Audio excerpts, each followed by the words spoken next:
দেখছেন Probash Kontho morning update powered by JMG cargo.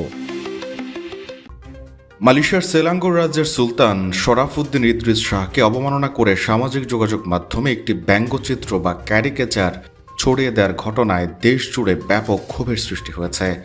গত 25 April থেকে ভাইরাল হওয়া ওই বিতর্কিত ছবির বিষয়ে গতকাল পর্যন্ত মালয়েশিয়ার বিভিন্ন স্থানে 280টি মামলা দায়ের করা হয়েছে। সেলাঙ্গোর পুলিশ প্রধান দাতুক সাজেলি কাহার গতকাল এক বিবৃতিতে জানান, দেশের বিভিন্ন প্রান্ত থেকে বিভিন্ন সংগঠন ও সাধারণ মানুষ এই রিপোর্টগুলো জমা দিয়েছেন। তিনি এই ঘটনাকে একটি চরম উস্কানিমূলক কাজ হিসেবে অভিহিত করেছেন। রাজকীয় প্রতিষ্ঠানের মর্যাদা ক্ষুণ্ণ করার উদ্দেশ্যে এটি করা হয়েছে বলে মন্তব্য তার। পুলিশ প্রধান জানান, রয়্যাল মালয়েশিয়া পুলিশ এবং মালয়েশীয় যোগাযোগ ও মাল্টিমিডিয়া কমিশন যৌথভাবে এই ঘটনার তদন্ত শুরু করেছে।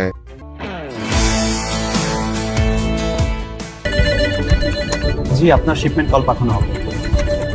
5 থেকে 7 দিনের মধ্যে ডেলিভারি। গ্রাহকের প্রত্যেকটি পণ্যের নিরাপত্তা নিশ্চিত করা। প্রতি সপ্তাহে শিপমেন্ট। বাংলাদেশের সব জেলায় delivery service. JMG cargo and logistics Malaysia 95 জালান্তন এইচএসলি সিটি সেন্টার, কোতারায়া আরএইচবি ব্যাংক ও মে ব্যাংকের পাশে। বিস্তারিত জানতে ও বুকিং দিতে হোয়াটসঅ্যাপ করুন। বর্তমানে অপরাধীদের শনাক্ত করে গ্রেপ্তারের চেষ্টা চলছে। মামলাটি অত্যন্ত গুরুত্বের সঙ্গে নিয়ে 1948 সালের রাষ্ট্রদ্রোহ আইন, 1998 সালের যোগাযোগ ও মাল্টিমিডিয়া আইনের 233 ধারা এবং 1955 সালের ছোট অপরাধ আইনের 14 ধারায় তদন্ত করা হচ্ছে। দাতুক সাজেলি কাহার জনগণকে এই বিষয়ে কোনো ধরনের জল্পনা কল্পনা বা উস্কানিমূলক মন্তব্য করা থেকে বিরত থাকার পরামর্শ দিয়েছেন।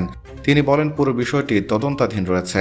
এমন কোনো মন্তব্য করা উচিত নয় যা তদন্ত প্রক্রিয়ায় ব্যাঘাত ঘটাতে পারে। আমরা সময় মতো তদন্তের অগ্রগতি সবাইকে জানিয়ে দেব। এর আগে সেলাঙ্গোরের মুখ্যমন্ত্রী দাতুশ্রী আমির উদ্দিন শারি সহ সরকারের উচ্চপদস্থ কর্মকর্তা এবং বিভিন্ন বেসরকারি সংস্থা এই ঘটনার তীব্র নিন্দা জানিয়েছিলেন। তারা রাজকীয় সার্বভৌমত্ব রক্ষায় দোষীদের বিরুদ্ধে দ্রুত ও কঠোর ব্যবস্থা নেওয়ার জন্য প্রশাসনের প্রতি জোর দাবি জানান। মূলত এই দাবির প্রেক্ষাপটে পুলিশ প্রশাসন বর্তমানে চিরুনি অভিযানে নেমেছে। প্রবাস কণ্ঠ নিউজ ডেস্ক।